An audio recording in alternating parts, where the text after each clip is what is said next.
Special और दमादम मस्त बिरयानी पकाने का ऐसा ज़बरदस्त तरीका और इतना आसान तरीका आज से पहले किसी ने आप लोग के साथ शेयर नहीं किया होगा।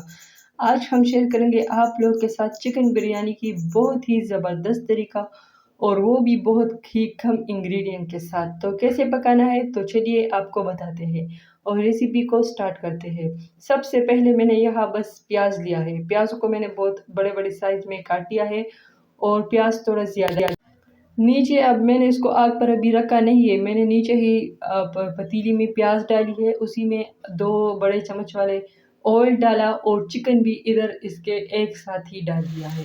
अब यहाँ आग पर इसको रख के इन सबको मैंने चिकन और प्याज को एक साथ फ्राई करना है, क्योंकि जब हम प्याज को चिकन से पहले फ्राई करते हैं फिर वो चिकन फ्राई होते हुए प्याज जो है वो सारे जल जाते हैं। इस वजह से आप लोग हमेशा प्याज को और चिकन को एक साथ कढ़ाई में डालें तो आप लोग के साथ बहुत ही ज़बरदस्त किस्म का खाना तैयार होगा। यहाँ आप लोग देख सकते हैं कि जो प्याज है और जो चिकन है वो दोनों आहिस्ता-आहिस्ता से फ्राई हो रहे हैं।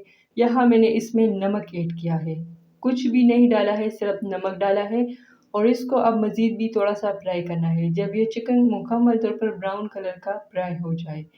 अब यहाँ आप लोग देख सकते हैं कि जो चिकन है वो भी फ्राई हो चुका है और जो प्याज़ है वो भी पक चुके हैं। अब मैंने इसमें सिर्फ़ और सिर्फ़ सोया सॉस डाला है और बिरयानी मसाला डाला है। इसमें ना टमाटर डाले गए हैं, ना ही दही डाला गया है, ना ही और किसी तरह के मसाले। जो लोग बताते हैं कि ये डालो, वो डालो, कुछ भी डालने की ज़रूरत नहीं है। बस प्याज़ को अच्छे तरीके से चिकन और प्याज़ को एक साथ फ्राई करें। इसमें मसाला जो है वो आप लोग हमेशा अच्छे क्वालिटी का लें तो आप लोग के पास बिरयानी खुद ब खुद अच्छी पकेगी। ये सारी चीज़ें जब चिकन और प्याज़ फ्राई हो चुका है, अब इसके ऊपर मसाला और थोड़ा-सा सोया सॉस डाल के सोया सॉस नहीं चिली सॉस डाल के और मैंने इसको अच्छे तरीके से फ्राई कर लिया है, आप लोग देख सकते हैं। अब इसमें मैंने थोड़ा-सा पानी डाल दिया ताकि जो चिकन है वो अगर कच्चा वो पक जाए और इसके ऊपर ढक्कन रख के इसको इतना पकाना है कि पानी वापस खुश्क हो जाए और चिकन जो है वो भी अच्छे तरीके से नरम हो जाए। और बिरयानी पकाते हुए मेरे पास टाइम बहुत ज़्यादा कम था, लेट था टाइम, मैंने अर्जेंटली इसको पकाया था तो चावल जो थे वो मैंने चिकन से पहले उबाले थे। तो वो रेडी है। अब मैंने चावलों से पानी निकाला था और इसके ऊपर थोड़ा सा ठंडा पानी भी डाला था ताकि इसकी जो चिकनाई है वो ख़त्म हो जाए, ये दानेदार बने इस वजह से।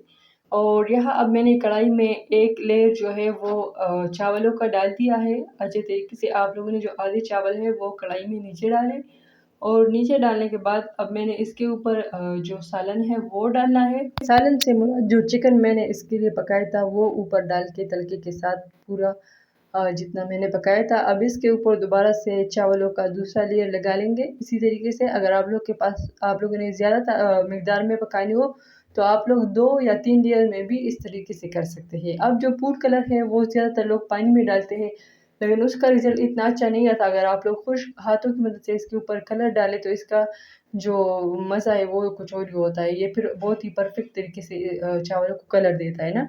ज़्यादा फैलता भी नहीं है और कलर भी देता है। अब इसको पूरे लगातार 20 मिनट दम पर रखने के बाद आप लोग देख सकते हैं कि हमारे पास बहुत ही ज़बरदस्त और आला क्वालिटी की स्पेशल चिकन बिरयानी जो है वो तैयार हो चुकी है। उम्मीद है कि मेरे प्यारे व्यूअर्स को हमारी आज की ये रेसिपी ज़रूर पसंद आई होगी। इस तरह की मज़ीद खूबसूरत रेसिपीज़ देखने के लिए और आसान और कम इंग्रेडिएंट्स कम खर्चे में बनने वाले रेसिपीज़ देखने के लिए हमारे चैनल पेज को ज़रूर सब्सक्राइब करें और साथ में लगे बेल आइकॉन को भी प्रेस करें ताकि हमारी हर नई आने वाली वीडियो सबसे पहले हमारे प्यारे व्यूअर्स तक पहुँचे। उम्मीद है कि आप लोग को ये वीडियो पसंद आई होगी। अगर पसंद आई हो तो कमेंट करके हमें भी ज़रूर बताइए कि आप लोग को आया हमारी वीडियोस अच्छी लगती है या नहीं लगती। शबनम देसी रसोई को ज़रूर सब्सक्राइब करना है। और मैंने अर्जेंटली ये आज की बिरयानी पकाई थी और इतनी अच्छी आई थी कि अगर मैं कभी ज़्यादा इंग्रेडिएंट्स के साथ बनाती हूँ वो इतनी अच्छी नहीं होती जितनी ये सिर्फ प्याज और चिकन वाली बिरयानी मैंने पकाई थी और बहुत ही लजीज आई थी। आप लोग भी कुछ नया ट्राई करें, ज़रूरी नहीं है कि बस हर चीज़ में अला बला डाल के उसको बनाएं। नहीं, कभी कभी कम इंग्रेडिएंट के साथ भी सालन को मसा दें और खूबसूरत खूबसूरत खाने पकाएं। वीडियो देखने के लिए शुक्रिया। अगर आप लोग को किसी ख़ास टॉपिक पर रेसिपी चाहिए हो तो ज़रूर कमेंट करके बताइए। थैंक्स।